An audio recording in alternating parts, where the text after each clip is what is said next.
TV serial में या फिल्मों में आपने कई ऐसे खौफनाक अपराधी देखे होंगे जो बेहद शातिर तरीके से कत्ल को अंजाम देते हैं और पुलिस उनका कुछ बिगाड़ भी नहीं पाती। केरल के कोझिकोड की जॉली जोसेफ उससे भी ज्यादा शातिर थी। जॉली ने 1997 में रॉय जोसेफ से शादी की। दोनों के 2 बच्चे भी हुए। सास ससुर पति और 2 बच्चों के साथ जॉली बड़े ही आराम से रहती थी। सबसे हंसती खेलती खुश रहती। उसके शातिर दिमाग में जो खौफनाक प्लान चल रहा था वो कभी न तो उसके चेहरे पर आया और न ही जुबान पर। शादी के 5 साल बाद 2002 में एक शाम जॉली की सास अनाम्मा जोसेफ मटन सूप पीती हैं और सूप पीने के तुरंत बाद उनकी मौत हो जाती है। उस वक्त जॉली घर पर ही होती है। वो रो रो कर घर सिर पर उठा लेती है। ऐसा लगता है सास की मौत से वो इस कदर टूट गई है कि उसे संभलना मुश्किल हो रहा है। माना जाता कि जॉली की सास की मौत हार्ट अटैक से हुई है। जॉली की सास एक रिटायर्ड टीचर थी। वो पूरा घर संभालती थी, लेकिन अब सास की मौत के बाद वो जिम्मेदारी जॉली के सिर पर आ गई। कुछ साल सब कुछ ठीक चलता रहा। 2008 में जॉली के ससुर को भी अचानक खाना खाने के बाद घबराहट होने लगी। खाने के बाद वो उल्टियां करने लगते हैं और फिर उनकी भी मौत हो जाती है। घर में ये दूसरी मौत थी। माना जाता है कि जॉली के ससुर को भी हार्ट अटैक आया है। उस दिन भी घर में जॉली अकेली थी, लेकिन किसी को उस पर शक ही नहीं हुआ। अब घर में सिर्फ जॉली, उसका पति और 2 बच्चे बचे थे। 2011 में जॉली के घर में संदिग्ध परिस्थितियों में एक और मौत होती है। इस बार नंबर था जॉली के पति रॉय जोसेफ का। रॉय जोसेफ की लाश उनके बाथरूम में मिलती है। बाथरूम अंदर से लॉक होता है, जबकि रॉय के मुंह से झाग निकल रहा होता है। रॉय ने कुछ देर पहले ही कड़ी चावल खाया था। जोसेफ परिवार में संदिग्ध परिस्थितियों में ये तीसरी मौत होती है। इस मौत के बाद रॉय के मामा MM मैथ्यू, जो इनके घर के पास ही रहते थे, रॉय की मौत की पुलिस जांच की बात करते हैं। रॉय जोसेफ का पोस्टमार्टम होता और सामने आता है हैरान करने वाला सच।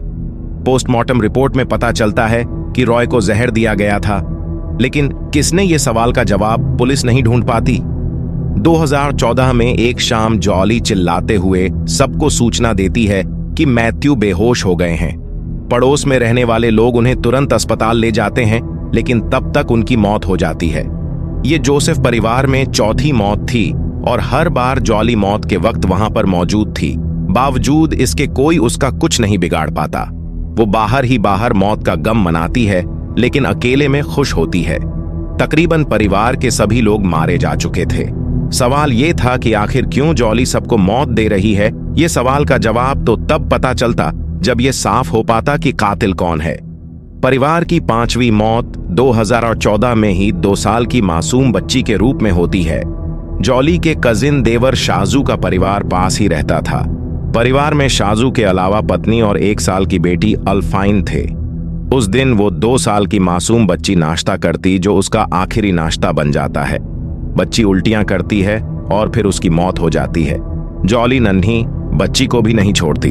आखिर क्यों? 2016 में इस परिवार में 6ठी मौत होती है। मरने वाली शाजू की पत्नी और अल्फाइन की मां सिली थी। सिली अपने घर में होती है, जॉली भी वहीं मौजूद होती है। अचानक सिली बेहोश हो जाती है और जॉली के सामने ही उसकी जान चली जाती है।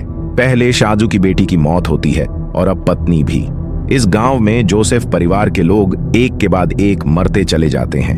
अब सिर्फ जॉली, उसके 2 बेटे और एक देवर शाजू रह जाते हैं। 2017 में जॉली अपने देवर शाजू से शादी कर लेती है। जॉली का एक अन्य देवर रोजो अमेरिका में भी अपने परिवार के साथ रहता है। घर में 6ठी मौत हो जाने के बाद उसे शक होता है। वो पुलिस में केस दर्ज करता है और 2011 में हुए रॉय जोसेफ केस की फाइल एक बार फिर ओपन की जाती है। पुलिस छानबीन करती है। 14 सालों में हुए सभी 6 कत्ल के पीछे का मोटिव खोजा जाता है और मौत की वजह भी। सभी 6 लोगों की कब्र की खुदाई होती है और लाशों को पोस्टमार्टम के लिए बाहर निकाला जाता है। इस बार यह साफ हो जाता है कि रॉय जोसेफ समेत परिवार के सभी 6 लोगों को साइनाइड देकर मारा गया था। पुलिस का शक जॉली पर जाता है क्योंकि हर मौत के वक्त वही मौजूद थी। 2019 में जॉली को गिरफ्तार किया जाता है। अपने परिवार को खत्म करने वाली इस भयानक महिला के चेहरे पर एक शिकन नहीं होती। पुलिस के दबाव के बाद जॉली कबूल करती है कि उसने ही अपने परिवार को एक एक करके मौत के घाट उतारा। वो बताती है कि ये सब उसने जायदाद को अपने नाम करने के लिए किया। वो घर में अपना रुतबा चाहती थी, इसलिए उसने पहले अपने सास ससुर को खाने में साइनाइड दिया। इस दौरान उसने फर्जी वसीयत बनाकर पूरी जायदाद भी अपने नाम कर ली और फिर अपने पति का भी कत्ल कर डाला। उसके पति के मामा मैथ्यू लगातार जांच का दबाव बना रहे थे, इसलिए जॉली ने उन्हें भी ठिकाने लगाने का प्लान बना डाला और उनके खाने में भी जहर मिला दिया। जॉली के मुताबिक अब कोई नहीं बचा था जो जांच का दबाव बनाता।